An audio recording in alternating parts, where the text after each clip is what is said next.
I think so, man.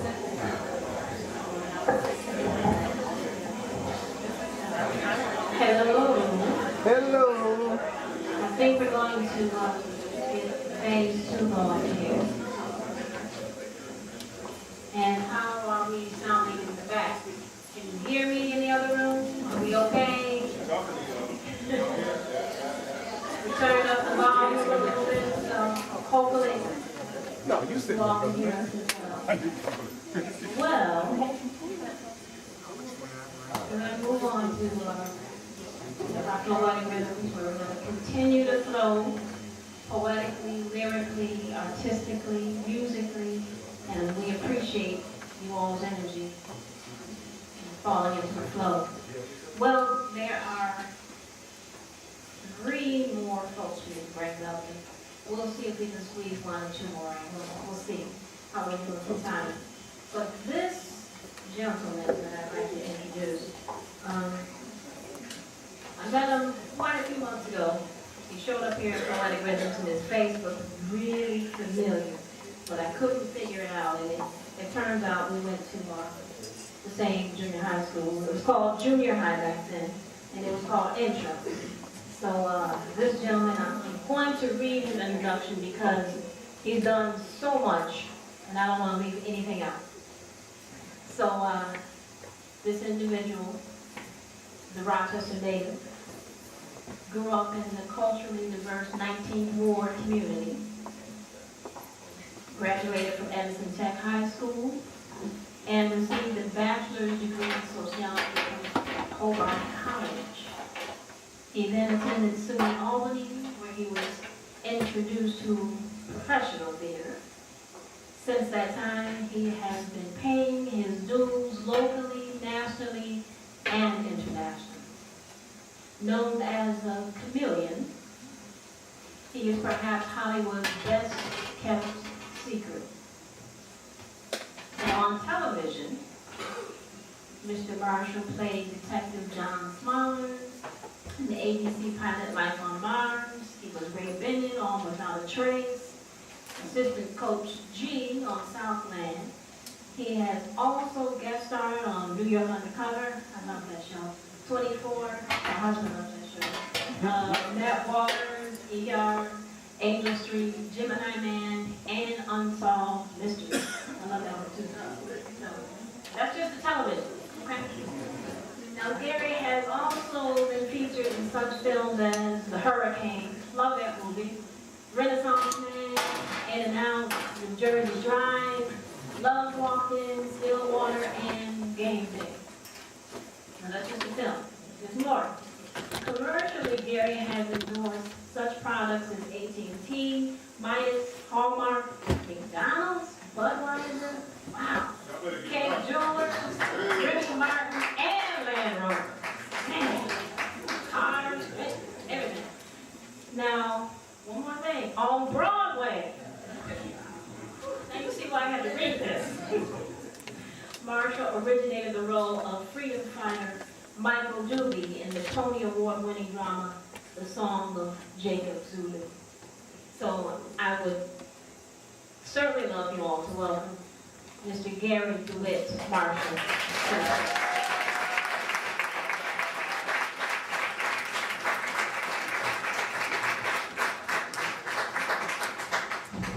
Man, I hate a build-up like that because I hate to disappoint you. Yes, so just really quickly, yeah, that's a lot of stuff over a period of 20 years as a professional actor, educated in the theater at Edison Tech. Everything I know about the theater as a director, as a producer, I learned in Mr. Carpenter's class at Edison Tech. And I am a homegrown product. I was doing an interview the other day. Yeah, give it up for Rochester. Not only am I a homegrown Rochester product, but I represent Rochester all the time, 100%. That's more than I can say for some of our other dignitaries that claim to come from here or adjacent to here. I'm from Rochester.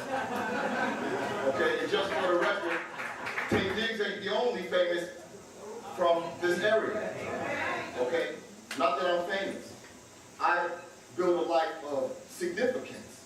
That's a step or two beyond success. I'm already successful, but I build a significant life. Because I have a family that loves me. Okay? I got beautiful children. I have a support system, a network of people that support me and love me. So beyond success, that's a foregone conclusion. If I was to end all of this stuff today, I got a Tony Award, I got been in a movie, if I was to end all of that today, I still have a life of significance. Because my family's up in here. My family's up in here. Okay? Now, personally, as a writer, when I do these things, people often ask, well, what motivated you to do this or do that? And honestly, as an artist, I find that a little bit intrusive. In the sense that none of you asked, well, David, did you have on underwear and clean socks when you painted that? It's not so significant, you know. But I will tell you, this poem that I've never read in public is dedicated to my father, who is recovering from some health-related issues at the moment. And I might get emotional, but then, you know, I'll pick it back up. This is a poem called Hero. And I'll preface this, I was fully clothed when I wrote this, by the way. But I'll preface this by saying, I'll give you a quick little story about me and my dad. I was his right-hand man, and when he was fixing the muffler, I was handing him the tools. And when he owned a store in 1904 called Boston, Genesee Corner Store, Amaku Bazaar, and Lennox Corner Grove. So I have an entrepreneurial spirit in my blood. I'm a marshal, y'all. I'm proud of that. Okay? So my father asked me, I think it was like my senior year in high school or something like that, and my father came home and asked me, hey, son, you want a Mustang? I said, yeah, hell yeah, I want a Mustang. You give me a black one, a 5-speed. He said, well, the one I seen was blue, and it's a 4-speed. I said, okay, that's cool, you know. So sure enough, the next couple of days, the car was parked in the driveway. I ran into the house. I said, hey, Pop, give me the keys. He gave me the keys. I went up, boom, got in the car. I said, oh, man, of course, the battery is go a car like this. Ain't got no. I went, opened the trunk. Ah! My father came out. He said, what's wrong? There ain't no engine in this car. He said, well, this will be your project for the summer. You put it together, you can drive it. And I will tell you, it took me about 3 months, about August 26th, I think, I finally turned the key and got it started. So that's the kind of guy I am. This is Hero for my father. It wasn't Superman, Dr. J, G.I. Joe, or Martin Luther King who kept lights on the table and food on mine. It wasn't Superman, Dr. J, G.I. Joe, or Martin Luther King who kept the lights on and food on my childhood table.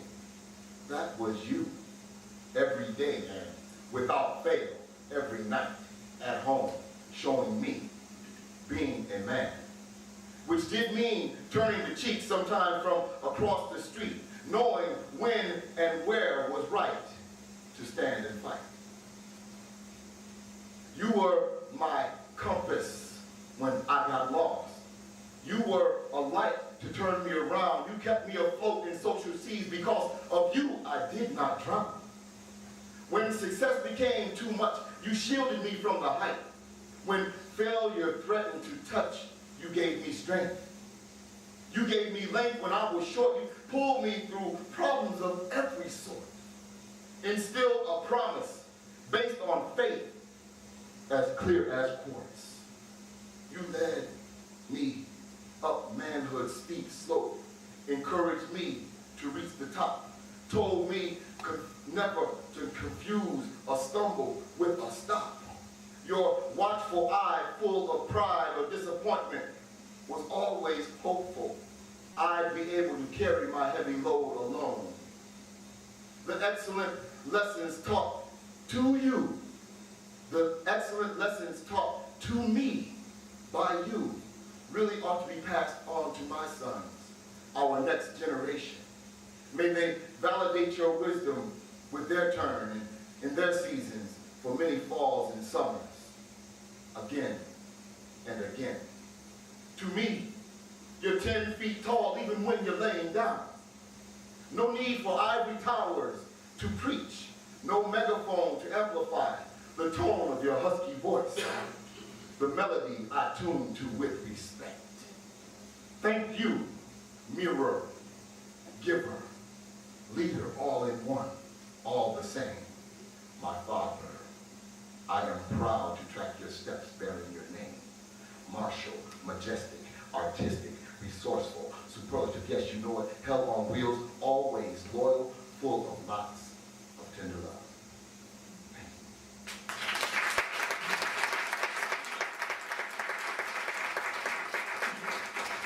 There's a lot of things that I do as an artist, and one of the things that I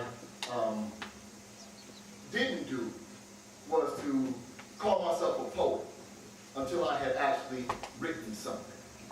I see a lot of actors that serve me soup and biscuits, and we talk all the time, and they're like, yeah, well, I'm waiting on my bit. Well, if 90% of your time is serving biscuits and soup, then you're not an actor. If 90% of your time you're an electrician, then that's what you're doing. So I didn't want to fake the funk. So I tried it out. I wrote some stuff, and then I entered myself in a contest. And I took first, not once, but 5 straight weeks with this poem. It's called Happy Birthday, Emmett Till.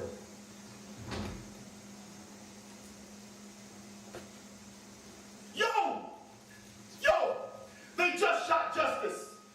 Shot that nigga dead in the street. It was a Republican, a Democrat, and one of them Green Party dudes chilling in a tinted out Jeep. They didn't think I saw them, but I know just how they look. They sped off in a getaway car, driven by a white-collar crook. They threatened to throw the good book at me, the one with 1,000,000 pages, toss me in and throw away the key and keep me there for ages.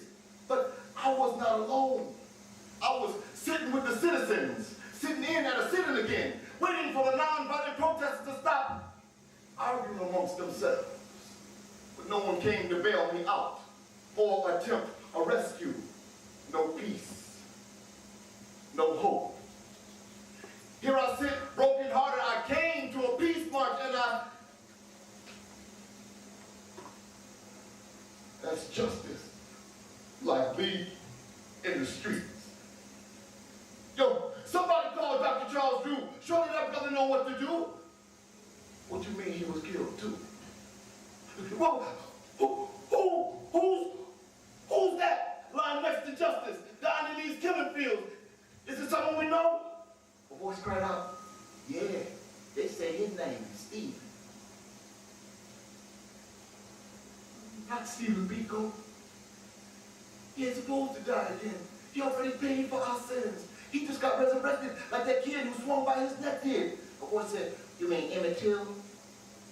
And another shot rang out. And in that moment, time stood still. Silence. Somebody call an ambulance.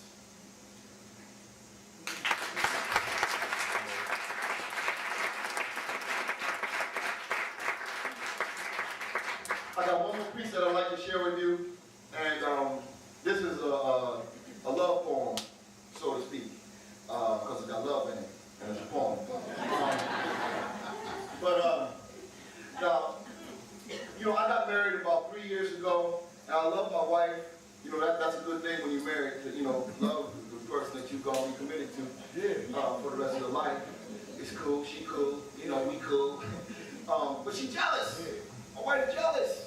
And she's psychic. I got a jealous psychic. See, she know I'm talking about it right now. Hold on. See what I'm saying? What you want? Baby, I'm on stage. I'm on stage, baby. Okay. All right. So, this is the poem that I wrote for her. It's called The Jaded Frog. The jaded frog woke up one morning with designs on becoming a prince.